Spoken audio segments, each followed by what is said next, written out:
والله يعلم ما في السماوات وما في الأرض والله بكل شيء عليم يمنون عليك أن أسلموا قل لا تمنوا علي إسلامكم بل الله يمن عليكم أن هداكم للإيمان إن كنتم صادقين إن الله يعلم غيب السماوات والأرض والله بصير بما تعملون. صدق اللہ. یہ سورہ حجرات کی آخری کی آیات ہیں.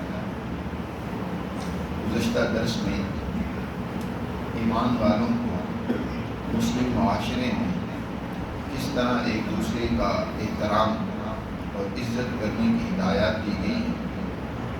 ایک دوسرے کا تبصر کر اڑانا، کسی کو برے القاب سے پکارنا، کسی کے عیب تلاش کرنا، بدگمانی میں کسی کے بارے میں خواہ مخواہ کی بدگمانی میں مبتلا ہو جانا، اور عام لوگوں کے معاملات میں اور جاسوسی میں لگے رہنا، ان سب امور سے منع کیا. اور خاص طور پر اس بات سے بھی منع کیا گیا کہ یہ جو قبائل اور خاندانی صفات یا مختلف اللہ نے خاندان اور قبائل میں سوسائٹی کو جو تقسیم کی ہے، اس کا مقصد تو در حقیقت ایک معاشرے کا نظم و نسق قائم کرنا ہے. یہ چیزیں کوئی ایک دوسرے پر برتری یا فضیلت کی نہیں. جیسے ایک ہی باپ کے 3 بیٹے ہوں تو ہر ایک کا ایک الگ نام متعین کیا جاتا ہے تاکہ معاملات کو، امور کو سر انجام دینے میں آسانی ہو. ہر ایک کا نام متعین کیا جاتا ہے، اس کے ذمے ایک کام لگانا ہے، دوسرے کے ذمے کوئی کام لگانا ہے. اسی طرح اللہ نے مختلف قبائل اور خاندان الگ الگ نام کے جو مقرر کیے ہیں، تو یہ در حقیقت ایک معاشرے کے نظم و نسق کے لیے ہر ایک خاندان کی کچھ خصوصیات رکھی ہیں، ان کے ذمے کام لگانے، ان کی ذمہ داریاں ان کی سپرد کرنے کے لیے. اس لیے تھوڑی ہی ہے کہ ایک باپ کی اولاد ہے تو ان میں سے ایک بیٹا باقیوں سے افضل ہو گیا، اس کے ذمے ایک کام لگایا گیا، دوسرا جو ہے دوسروں سے برتر ہو گیا. تم سب آدم حوا کی اولاد، ایک باپ کی اولاد، لہذا تم میں سے کوئی کسی سے برتر یا بہتر و بہتر نہیں ہے، سبھی یکساں ہیں، سبھی انسان. لہذا خاندان کی بنیاد پر، جغرافیے کی بنیاد پر، رنگت کی بنیاد پر یا کسی کام کاج اور پیشے کی بنیاد پر ایک کو دوسرے پر کوئی برتری اور فضیلت نہیں ہے. فضیلت کا اگر معیار ہے تو وہ تو تقویٰ ہے، وہ تو اعلیٰ اخلاق، وہ تو انسانی سوچ اور فکر. جس میں جتنی اعلیٰ سوچ ہوگی وہ اتنی اللہ کے ہاں عزت کی نظر سے دیکھا جائے گا. اب یہ سورہ مبارکہ مکمل ہو رہی ہے. آخر میں اللہ سبحانہ و تعالی نے اس سورہ مبارکہ کی شان نزول کا پس منظر گویا کہ ذکر کر دیا. یہ سورہ مبارکہ اس وقت نازل ہو رہی ہے جب اسلامی انقلاب عرب میں رونما ہو چکا ہے، اسلامی سوسائٹی اور معاشرہ تشکیل پا رہا ہے. یہ سنہ 9 ہجری میں یہ سورہ مبارکہ نازل ہوئی. فتح مکہ کے بعد 8 ہجری میں مکہ فتح ہو گیا اور عرب تقریباً مسلمانوں کی زیر نگی ہو گیا. بہت سارے قبائل اب وہ مسلمان ہونے کے لیے حضور کی خدمت میں حاضر ہو رہے ہیں. کچھ قبائل وہ بھی تھے جنہوں نے ابھی دین اسلام کی تعلیمات کو اچھی طرح سمجھا اور قبول نہیں کیا.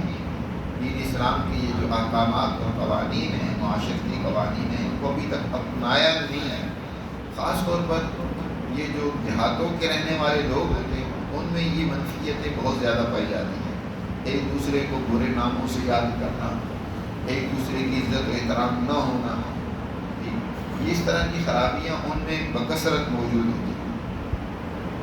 اللہ سبحانہ و تعالیٰ نے نبی کریم صلی اللہ علیہ وسلم کو ہدایت کی کہ یہ جو جزیرہ عرب ہے یہ مسلمان جماعت کا مرکز ہے. اس میں کسی غیر مسلم کے لیے رہنے کی گنجائش نہیں ہے۔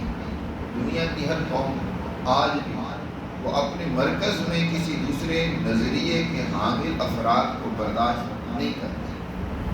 آج بھی آپ امریکہ میں چلے گئے تو ان کے وائٹ ہاؤس میں ایسا نہیں ہو سکتا کہ کوئی ان کے مخالف نظریے کا آدمی وہاں رہ سکتا ہے۔ آپ اسی طرح رشیا چلے جائیں گے جو ان کا مرکز ہے، اپنے مرکز کے اندر وہ کسی مخالف نظریے کے حامل کو برداشت نہیں کرتے، کیونکہ اس سے پھر اس مرکز کی نظم و نسق جس نے پوری دنیا میں یا باقی علاقے پر ایک نظام قائم کرنا ہے، تو اس میں وہ مخالف نظریے کا آدمی تو اپنی سوچ داخل کرنے کی کوشش کرے گا۔ تو جس فکر اور نظریے کی بنیاد پر آپ دنیا میں ایک بہترین نظام مثالی سسٹم قائم کرنا چاہتے ہیں، نہیں کر پائیں گے۔ اس لیے اللہ نے حضور صلی اللہ علیہ وسلم کو ہدایت کی تھی کہ اب جزیرہ عرب یہ مسلمان جماعت کا مرکز ہے، اس میں لہذا کسی مشرک کو جس کے اندر شرک کی ذہنیت اور سوچ موجود ہو، وہ اللہ کے سوا دوسری طاقتوں اور قوتوں سے بھی مرعوب ہو، اس کو رہنے کی اجازت نہیں۔ اس سے پہلے دنیا میں یعنی وہاں اور بھی قبائل آباد تھے جو مشرک تھے، ان کے لیے کہ دنیا کی باقی جو قومیں ہیں ان کے لیے 3 اسلام آپشن دیتا ہے۔ پہلا آپشن تو یہ ہے جزیرہ عرب سے باہر کی رہنے والی قومیں جو اسلام قبول کر لو، اپنی اسلام میں داخل ہو کر ہماری برادری، ہماری سوسائٹی، ہماری جماعت کا حصہ بن جاؤ، اور اگر یہ تمہیں نہیں ہے قبول تو دوسری آپشن یہ ہے کہ ہماری اطاعت کر لو، دین اسلام کی حکمرانی کو تسلیم کر لو، جی پھر ٹھیک ہے تم اپنے طریقے سے اپنے مذہب پر اپنی عبادت جو بھی تم کرنا چاہتے ہو اس کے مطابق رہو، لیکن دین اسلام کی حاکمیت نظم مملکت مسلمانوں کا قائم ہوتا ہے، اس کو قبول کر لیتے ہو تو تب بھی ٹھیک ہے۔ اور تیسری آپشن یہ ہوتی ہے کہ اگر تم اس کو بھی قبول نہیں کرنا چاہتے، اس کا مطلب یہ ہے کہ تم مقابلے میں اپنی حاکمیت قائم کرنا چاہتے ہو، اور دین اسلام جو دنیا کی انسانیت کا بھلائی کا دین ہے، اللہ سبحانہ و تعالیٰ نے اپنے بندوں کے لیے نازل کی ہے، اس کے مقابلے میں کوئی اپنی حاکمیت قائم کرنا چاہے مسلمان جماعت اس کو برداشت نہیں کرتی، پھر اس کے خلاف کیا ہے جنگ ہو، جہاد ہو۔ تیسری آپشن یہ ہے کہ آ جاؤ میدان۔ لیکن جزیرہ عرب والوں کے لیے 2 ہی آپشن ہے، یا تو اسلام قبول کر لو یا پھر تمہارے خلاف قتال اور جنگ ہے۔ تیسری آپشن جو درمیان والی ہے کہ دین اسلام کی حکومت کو تسلیم کر لو اور تم ہمارے ذمہ بن کر یا ہمارے اس نظم مملکت کو قبول کر کے اپنے طریقے سے رہو، یہ جزیرہ عرب والوں کے لیے نہیں۔ ان کے لیے حکم تھا جب مکہ فتح ہو گیا کہ 4 مہینے تمہارے پاس مہلت ہے، اب ان 4 مہینوں میں تم جہاں کہیں جانا چاہتے ہو ہم تمہاری پوری مدد کرتے ہیں، تمہیں پوری طرح سپورٹ دیتے ہیں، تمہیں وہاں پہنچاتے ہیں، تمہاری حفاظت کرتے ہیں۔ 4 مہینوں کے اندر اندر تم یہاں اس جزیرہ عرب کو خالی کرنا۔ اب جب یہ حکم ہوا، اعلان ہوا، تو بہت سارے قبائل جو جزیرہ عرب کو چھوڑنا نہیں چاہتے تھے، ان کے لیے سوائے اس کے اور کوئی آپشن نہیں تھا کہ وہ مسلمان ہو جاتا۔ بہت سارے قبیلے حضور کی خدمت میں آئے، بہت سارے افراد آئے جنہوں نے اپنے اسلام کا اظہار کیا۔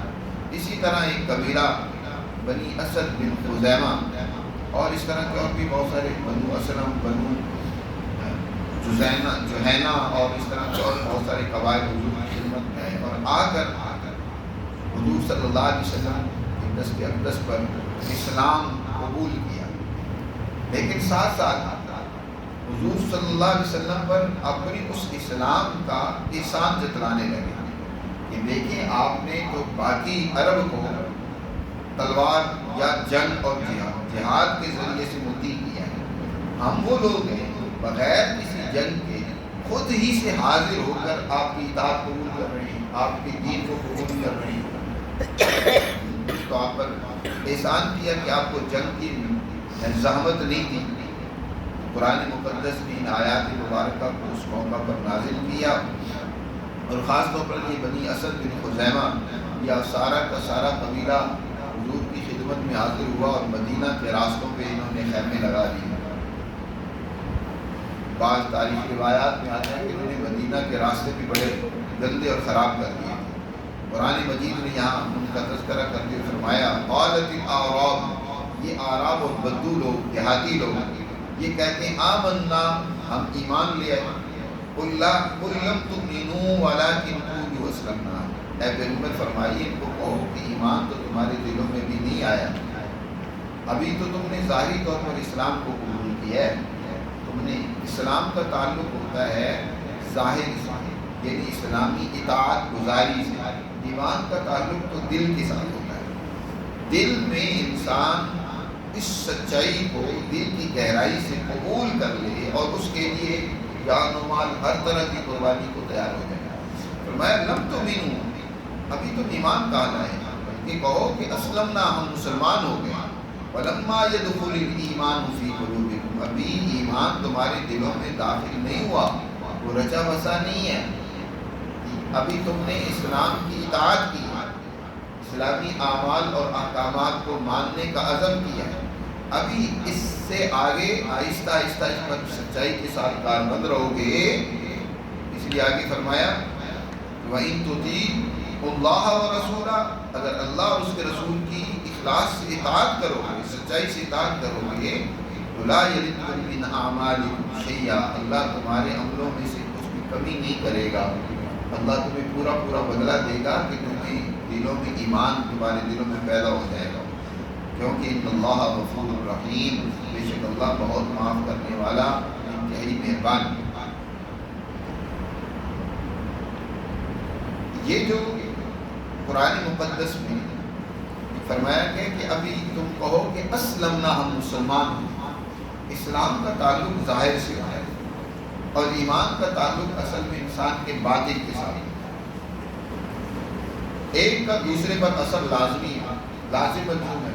ظاہر ہے جو سچائی کے ساتھ اسلامی اعمال کو قبول کرتا ہے تو یہ اعمال رفتہ رفتہ اس کے دل میں اثر کرتے ہیں اور اس کے دل میں بھی وہی سچائی، وہی دیانتداری، وہ ایمانداری پیدا ہو جاتی ہے۔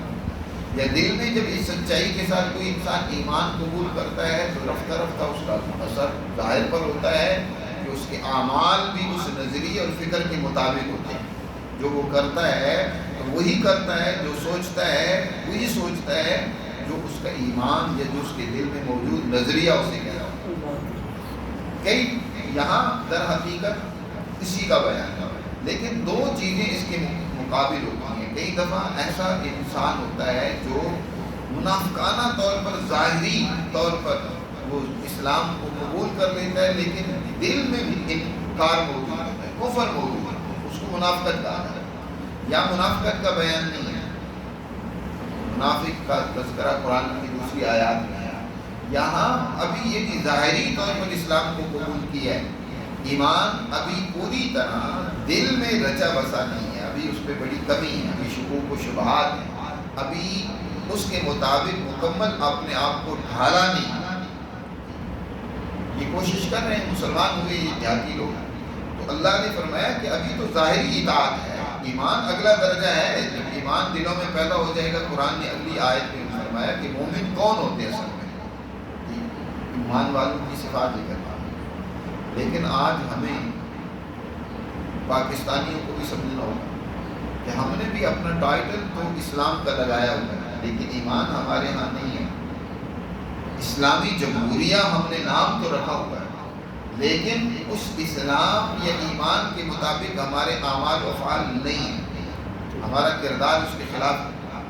ہم نے پارلیمنٹ پر کلمہ تو لکھ رکھا ہے، ہم نے اپنی عدالتوں میں تو یہ آیات اقرب للتقویٰ والی لکھ رکھی ہے، جی عدل و انصاف والی آیات، لیکن ہمارا عمل و کردار اس کے خلاف ہے۔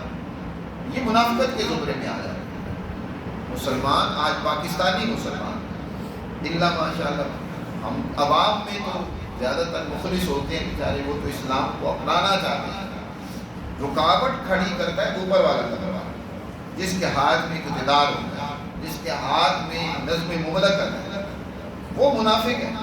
وہ ظاہر سے نام تو مسلمانوں والے رکھے گا، کلمہ بھی پڑھے گا، اور اسی طرح اسلام کا نام بھی لے لے گا اسلامی جمہوریہ پاکستان، لیکن اس اسلام کے آئین کو، اس کے احکامات کو اپنے ملک میں نافذ نہیں ہونے دیں گے، رکاوٹ کھڑی کرے گا۔ جہاں ضرورت پڑے گی مذہب کی تو مذہبی فتوے بھی لگوا لیں گے، جہاں بغاوت کی ضرورت پڑے گی، باغی قرار دینے کی، تو باغی کا ٹائٹل بھی دے کر اس کو راستے سے ہٹا دیں گے۔ ظلم و زیادتی کی جہاں ضرورت پڑتی ہے وہ کرتے ہیں، اسلام کو استعمال پر کرنا پڑتا ہے تو کرتے ہیں، لیکن ایمان کی تعلیمات ابھی ہمارے اوپر والے طبقے میں خاص طور پر رچی بسی نہیں ہے۔ اسی کو قرآن کہہ رہا ہے کہ ایمان کہاں تمہارے دلوں میں داخل ہو، لما يدخل الایمان فی قلوبکم، ابھی ایمان تمہارے دلوں میں نہیں آیا ہے، وہاں تم زبان سے مسلمان ہونے کی باتیں کرتے ہو، الفاظ تمہارے اسلام کے ہیں، ایمان ابھی دلوں میں رچا بسا نہیں ہے۔ اگر تم سچائی کے ساتھ دین اسلام کی تعلیمات کو قبول کرو، پھر دیکھیں اس کے نتائج کیسے معاشرے میں ہوتے ہیں۔ اللہ تمہارے اعمال کو پھر ضائع نہیں کرے گا۔ آج معاشرے میں جو بدامنی ہے، معاشی بدحالی ہے، جو فرقہ واریت ہے، یہ دہشت گردی ہے، خوف و ہراس ہے، ہر دوسرا بندہ ذہنی ٹینشن اور بیماریوں کا شکار ہے، اس کی وجہ یہ ہے کہ وہ اپنے اس نظریے اور فکر سے ہٹا ہوا ہے، اس لیے اس کے نتائج بھی نہیں پورے نہیں کر رہے بلکہ منفی نتائج نہیں کر رہے ہیں۔ اللہ تمہارے عملوں کو ضائع نہیں کرے گا جب تم درست طریقے سے اعمال کرو، پوری سچائی کے ساتھ اعمال کرو، ایمان کی دل کی گہرائی کے ساتھ، ایمان کے ساتھ تم اعمال کو کرو، تو پھر لا یلد من اعمالکم شیء۔ مومن کون ہوتے ہیں؟ قرآن نے اس کا تعارف کروایا، انما المؤمنون الذین آمنوا باللہ ورسولہ، بے شک سچے مومن تو وہ ہیں جو اللہ اور اس کے رسول پر ایمان لائے، ثم لم یرتابوا، کسی قسم کے شک و شبہ میں مبتلا نہیں ہوگا۔ پھر یہ نہیں ہے کہ اب سود کے بغیر ہمارا کام نہیں چلتا۔ آپ کے صدر جمہوریہ پاکستان یہ کہتے ہیں کہ علماء کو کوئی سود کے جواز کا فتویٰ دینا چاہیے، کیونکہ اس کے بغیر اب ہمارا کام نہیں چلتا۔ اب تو اس سے آگے بڑھ کر یہ ہے کہ علماء کو استعمال کر کے انہوں نے اپنے اس سودی نظام کو ہی اسلامی بنا لیا۔ اب تو ہر بینک والے نے اپنی ایک ونڈو اسلامی کھول رکھی ہے اور اس میں ہی اس پہ بند کاری کر کے اس کو اسلامی بنا کر لوگوں کو دھوکہ دینے کی کوشش کی جا رہی ہے۔ پیچھے بنیادی نظریہ، فکر یا پیچھے وہ جو مرکزی بینک ہے جو ان سب کو کنٹرول کر رہا ہے، وہ بین الاقوامی اسی نظام اور سسٹم کا اعلی کار ہے، ان کے بتائے ہوئے اصولوں کے تحت وہ سارا سسٹم بنایا گیا۔ یہاں چند ایک ہیر پھیر کر کے اسلامی نام دے کر، اس کو اسلامی ٹچ دے کر اس کو اسلامی بنا دیا، اور اس میں ہمارے بیچارے سادہ دور جو پہلے اس سے نفرت کرتا تھا، اس کی نفرت کو بھی ختم کرنے کے لیے اس کو اس میں لگا دی، جی اسلامی ہے۔ لوٹ مار کے ایک نیا طریقہ سرمایہ دار نے لوٹا، چلو جو کنونشل بینک تھا وہ کچھ نہ کچھ عوام کو دیتا تھا، اسلامی نے تو وہ بھی دینا چھوڑ دیا، وہ بھی نہ جائے، وہ بھی سرمایہ دار کی جیب میں جانا چاہیے۔ سارا پیسہ سرمایہ دار اپنی جیب میں رکھنا چاہتا ہے۔ قرآن کا تو اصول یہ ہے کہ کئی لا دولۃ بین الاغنیاء منکم، یہ دولت مالداروں کے درمیان میں گردش نہیں کرنی چاہیے، اس کا بہاؤ تو غریب کی طرف ہونا چاہیے، ضرورت مند کی طرف ہونا چاہیے۔ جس بیچارے نے محنت کر کے کچھ تھوڑا بہت جمع پونجی اس نے بینک میں جمع کروائی ہے، اس کے لیے تو حرام ہوگی کہ تو نہیں دے گی، لیکن وہ سرمایہ دار وہ ساری جمع پونجی کو اکٹھا کر کے فیکٹری لگائے، وہ اپنے دولت کو بڑھائے، اس کے لیے جائز ہے۔ وہ دولت کا بہاؤ اس مالدار کی طرف تو ہے، غریب کی طرف مال و دولت نہیں جاتی۔ قرآن کی یہی بنیادی معاشی سسٹم کے منافی ہے۔ قرآن کہتا ہے کہ دولت کا بہاؤ نیچے والے طبقے کی طرف ہونا چاہیے، سرمایہ دار کی طرف نہیں ہونا چاہیے، ایسا سسٹم بنایا ہے۔ قرآن مجید یہ بات کہہ رہا ہے کہ جو مومن ہوتے ہیں، سچے مومن، وہ قرآن اللہ اور اس کے رسول کی تعلیمات میں کسی قسم کے شکوک و شبہات میں مبتلا نہیں ہوتے، وہ سمجھتے ہیں کہ کامیابی ہماری انہی تعلیمات پر عمل کرنے میں ہے، ثم لم یرتابوا، اور پھر اللہ اور اس کے رسول کی تعلیمات کو معاشرے میں غالب کرنے کے لیے اپنے مال و جان بھی قربان کرنے پڑے تو اس سے گریز نہیں کرتے۔ وَجَاهَدُوا بِأَمْوَالِهِمْ وَأَنفُسِهِمْ فِي سَبِيلِ اللَّهِ، وہ اپنے مالوں سے اور جانوں سے اللہ کے راستے میں جہاد کرتے ہیں۔ أُولَٰئِكَ هُمُ الصَّادِقُونَ، یہ سچے لوگ ہیں، یہ ایمان کے دعوے میں سچے ہیں، جو ہر طرح کی قربانی دیتے ہیں، کسی قسم کی شکوک و شبہات میں مبتلا نہیں. آج جو سوسائٹی میں عجیب و شکوک و شبہات پیدا کیے جا رہے ہیں اسلام کے بارے میں، آج کا آپ کے کالج کا یونیورسٹی کا نوجوان اس کو مطمئن نہیں کیا جا رہا، بلکہ اس کے ذہنوں میں شکوک و شبہات پیدا کیے جا رہے ہیں، اسلام سے دور کیا جا رہا ہے. حالانکہ دین اسلام سے زیادہ انسانیت کے لیے قابل اطمینان دنیا کا کوئی نظام، کوئی نظریہ اور فکر نہیں ہے. لیکن آج بیچارہ نوجوان وہ دین اسلام سے بدزن ہوتا جا رہا ہے، اور ہمارے مذہبی طبقے ہوں، ہمارے حکمران ہوں، ہماری اشرافیہ ہو، سب اس میں کردار ادا کر رہے ہیں. بجائے ان کو مطمئن کرنے کے، ان کے سوالوں کا جواب دینے کے، الٹا اور بدزنی اور نفرت پیدا کی جا رہی ہے. قُلْ أَتُعَلِّمُونَ اللَّهَ بِدِينِكُمْ، اللہ سبحانہ وتعالی ارشاد فرماتے ہیں کہ فرما دیجیے اے پیغمبر، تم اللہ پر اپنے دین کا احسان جتلاتے ہو، اللہ کو بتلاتے ہو کہ ہم مسلمان ہو گئے ہیں، ہم آپ پر ایمان لے آئے ہیں. اللہ کو بتاتے ہو. اللہ جانتا ہے جو کچھ تمہارے دلوں میں ہے. وَاللَّهُ يَعْلَمُ مَا فِي السَّمَاوَاتِ وَمَا فِي الْأَرْضِ، اللہ سے تو آسمان و زمین کی کوئی چیز چھپی ہوئی نہیں ہے. وَاللَّهُ بِكُلِّ شَيْءٍ عَلِيمٌ، اللہ ہر چیز کو خوب جانتا ہے. اور پھر تم میرے نبی صلی اللہ علیہ وسلم پر آ کر احسان جتلاتے ہو کہ دیکھو ہم مسلمان ہوئے بغیر لڑائی کے.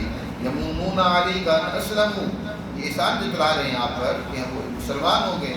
فرما دیجیے لا تمنوا علی اسلامکم، مجھ پر اپنے اسلام کا احسان نہ رکھو، بلکہ اللہ کا احسان سمجھو کہ اس نے تمہیں ہدایت دی ہے، ایمان کا راستہ تمہیں دکھلایا ہے. ان ہداکم للایمان ان کنتم صادقین، بشرطے کہ اس میں تم سچے ہو، سچائی سے ایمان کو قبول کرو تو یہ اللہ کا احسان ہے. آج ایک مسلمان نیکی کر کے نا وہ سمجھتا ہے میں نے بڑا اللہ پر کوئی احسان کر دیا. نماز پڑھ کے ہم نمازی سمجھتے ہیں کہ بڑا کوئی اللہ دنیا پر ہم احسان کر رہے ہیں. اور بعض اوقات کوئی دیندار اور نیک آدمی اس کو کوئی نقصان یا تکلیف پہنچے نا، وہ سمجھتا ہے کہ میں تو اللہ کا بڑا برگزیدہ انسان ہوں، مجھے تو یہ تکلیف نہیں پہنچنی چاہیے. وہ اللہ ہی کا شکوہ و شکایت شروع کر دیتا ہے. وہ سمجھتا ہے کہ میری اس نیکی اور بزرگی کا بڑا اللہ پر احسان ہے.